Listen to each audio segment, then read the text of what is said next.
ബംഗ്ലാദേശിൽ ഹിന്ദുക്കൾക്ക് നേരെ നടക്കുന്ന ഭരണകൂട ഭീകരതയ്ക്കെതിരെ ഡൽഹിയിൽ ഇന്ന് പ്രതിഷേധം. ബംഗ്ലാദേശ് ഹൈക്കമ്മീഷനിലേക്ക് മാർച്ചും മഹാധർണയും നടക്കും. വിവിധ ദേശീയ പ്രസ്ഥാനങ്ങൾ സംയുക്തമായാണ് പ്രതിഷേധത്തിന് ആഹ്വാനം ചെയ്തിരിക്കുന്നത്.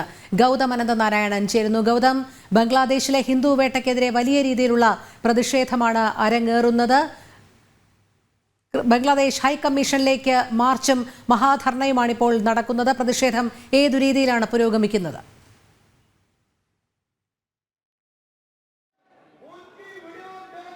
രോഹിണി, ബംഗ്ലാദേശിൽ നടക്കുന്ന ഹിന്ദു വംശഹത്യക്കെതിരെ തലസ്ഥാനത്ത് വലിയ പ്രതിഷേധം ഇപ്പോൾ നടക്കുകയാണ്. ചാണക്യപുരി പോലീസ് സ്റ്റേഷന് മുന്നിൽ നിന്നും ഇപ്പോൾ 10,000-കണക്കിന് ഭാരതത്തിന്റെ പൗരന്മാർ ബംഗ്ലാദേശിൽ കഷ്ടതകളും പീഡനവും നേരിടുന്ന ഹൈന്ദവ സമൂഹത്തിന് ഐക്യദാർഢ്യം പ്രഖ്യാപിച്ചുകൊണ്ട് മാർച്ച് ചെയ്യുകയാണ്. നമുക്ക് ഇപ്പോൾ ദൃശ്യങ്ങളിൽ കാണുന്നത് മലയാളത്തിൽ, അതായത് കേരളത്തിൽ നിന്ന് ഉൾപ്പെടെ ഭാരതത്തിന്റെ എല്ലാ ഭാഗത്തു നിന്നും ഈ ബംഗ്ലാദേശിൽ കൊടിയ പീഡനം നേരിടുന്ന ഹിന്ദുക്കൾക്ക് ഐക്യദാർഢ്യം പ്രഖ്യാപിച്ചുകൊണ്ടുള്ള റാലിയാണ് നടക്കുന്നത്. ഇതിൽ മലയാളത്തിൽ കാണാം ആദിശങ്കരാചാര്യ സേവാ സമിതിയുടെ നേതൃത്വത്തിലുള്ള ഫ്ലെക്സിന് പിന്നിലാണ് മലയാളികൾ ഇപ്പോൾ ഈ മാർച്ചിന്റെ ഭാഗമാകുന്നത്. നമുക്ക് അവരോട് തന്നെ ഇതിന്റെ പ്രതികരണം ആരായാം.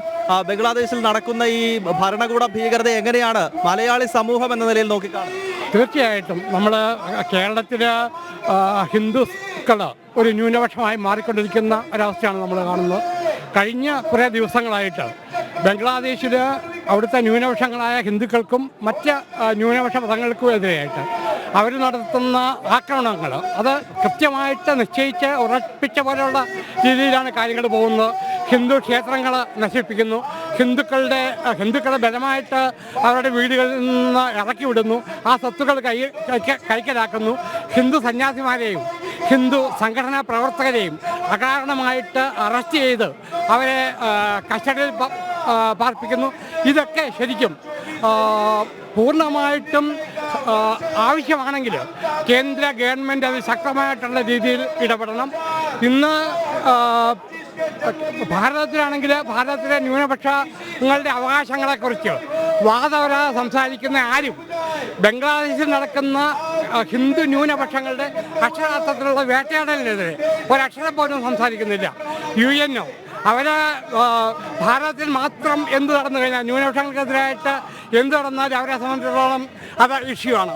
അതുപോലെ തന്നെ ആംനസ്റ്റി ഇന്റർനാഷണൽ, നമുക്ക് മനസ്സിലാവാത്തൊരു കാര്യം എന്തുകൊണ്ടാണ് ഈ ആംനസ്റ്റി ഇന്റർനാഷണൽ അതുപോലെ തന്നെ UNOയും ഈ കാര്യത്തിലൊക്കെ മൗനം പാലിക്കുന്നു. അത് തന്നെയാണ്. അതായത് ഈ മലയാളി സമൂഹം ഉയർത്തിപ്പിടിച്ചിരിക്കുന്ന ബാനറുകളിലും പറയുന്നത് UNO why are you missing in Bangladesh എന്നുള്ളതാണ്. അതായത് UN-ന്റെ ഒന്നും തന്നെ ഒരു ഇടപെടൽ ബംഗ്ലാദേശ് വിഷയത്തിൽ കാണുന്നില്ല എന്നതാണ്. അതായത് ബംഗ്ലാദേശിൽ ഇത് ആദ്യമായല്ല ഹൈന്ദവ സമൂഹത്തിന് നേരെ ഇത്തരം അക്രമ സംഭവങ്ങൾ ഉണ്ടാകുന്നത്. 1971 ആ രാജ്യം രൂപപ്പെട്ടതിന് ശേഷം പിന്നീട് ഇങ്ങോട്ട് തുടർച്ചയായി ഹൈന്ദവ സമൂഹത്തിന് നേരെ വലിയ ആക്രമണം ജമാഅത്തെ ഇസ്ലാമിയുടെ ഒക്കെ നേതൃത്വത്തിൽ നടക്കുന്നുണ്ട് ബംഗ്ലാദേശിൽ. പക്ഷേ ആ വിഷയത്തിലൊന്നും കാര്യമായ ഇടപെടൽ നടക്കുന്നില്ല. എങ്ങനെയാണ് ഈ വിഷയത്തിൽ ഇത് ഇതിപ്പോൾ നടക്കുന്നത്? ആ നരഹത്യ വളരെ ഇതായിട്ടുള്ളതാണ്. പക്ഷേ നമ്മളിപ്പോൾ ഒരു സമാധാനമായിട്ടുള്ള പല മതസംഘടനകളും സാംസ്കാരിക സംഘടനകളും ഇവിടെ ഒത്തുചേർന്നിട്ടുണ്ട്. ഇത് സമാധാനമായിട്ടുള്ള പ്രതിഷേധം മാത്രമാണ്. ഇത് ബംഗ്ലാദേശ് എംബസി വരെ ഇപ്പോൾ എത്താമെങ്കിൽ ഇതാകും ബംഗ്ലാദേശ് വരെ എത്താൻ നമ്മൾ സന്നദ്ധരാണെന്നുള്ളത് നമ്മൾ അറിയിക്കുകയാണ്. അതായത് മലയാളി സമൂഹം ഇപ്പോൾ ആദിശങ്കരാചാര്യ സേവാ ട്രസ്റ്റിന്റെ നേതൃത്വത്തിൽ ഇത്തരത്തിൽ വിവിധ സംഘടനകളുടെ ബാനറിന് കീഴിലാണ് ഭാരതത്തിന്റെ ഓരോ സംസ്ഥാനങ്ങളിൽ നിന്നുള്ള ആളുകൾ ഈ ഒരു മഹാധാരണയുടെയും അതോടൊപ്പം തന്നെ ഈ മാർച്ചിന്റെയും ഭാഗമാകുന്നത്. നമുക്ക് ദൃശ്യങ്ങൾ കാണാം.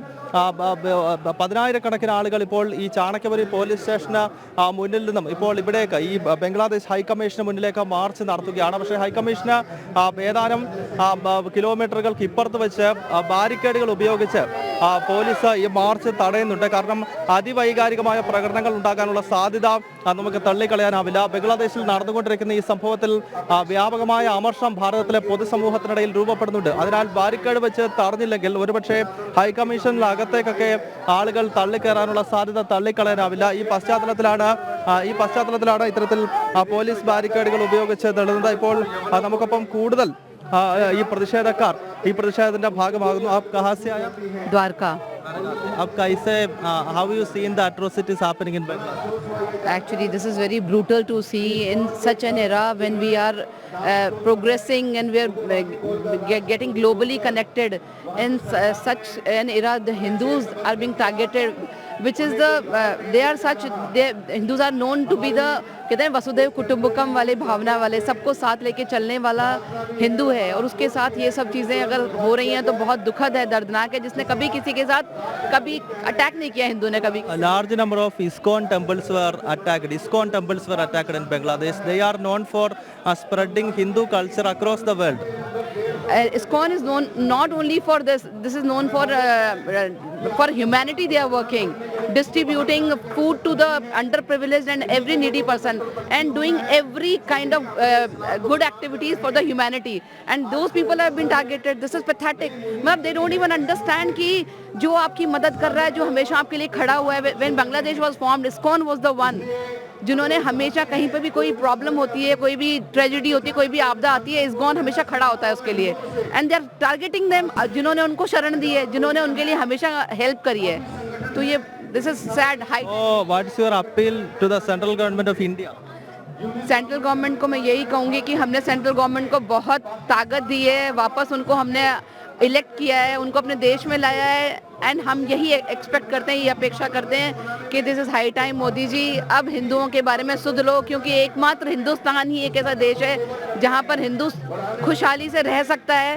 और आप बाकी जगह तो देख ही रहे हिंदू का क्या हाल हो रहा है. अगर हम भी नहीं सोचेंगे तो कोई और हमारे बारे में सोचेगा नहीं, हमारे देश के बारे में. അതായത് ഇപ്പോൾ സംസാരിക്കുമ്പോൾ ദ്വാരകയിൽ നിന്നുള്ള ആ വനിത ഈ പ്രതിഷേധത്തിന്റെ ഭാഗമാകുന്നവർ ചൂണ്ടിക്കാണിക്കുന്നത് ബംഗ്ലാദേശിൽ ഇസ്കോൺ ക്ഷേത്രങ്ങൾക്ക് നേരെ നടന്ന അക്രമ സംഭവങ്ങൾ. അതായത് ഇസ്കോൺ എന്ന് പറയുന്ന സംഘടന ലോകത്തിന്റെ നാനാഭാഗങ്ങളിൽ ഹൈന്ദവ സംസ്കൃതിയും അതോടൊപ്പം തന്നെ മറ്റ് സേവനത്തിന്റെയും ആശയങ്ങൾ ലോകത്തിന് മുന്നിൽ പ്രചരിപ്പിക്കുന്ന സംഘടനയാണ്. ആ സംഘടനയുടെ ക്ഷേത്രങ്ങൾ പോലും വ്യാപകമായി ആക്രമിക്കപ്പെട്ടു. അതോടൊപ്പം തന്നെ ഇസ്കോൺ സന്യാസിമാരെ അറസ്റ്റ് ചെയ്യുന്നു. ബംഗ്ലാദേശിന്റെ രൂപീകരണ കാലം മുതൽ തന്നെ ഇസ്കോൺ അവിടെ സന്നദ്ധ പ്രവർത്തനങ്ങളിൽ നിറഞ്ഞു നിൽക്കുന്ന സംഘടനയാണ്.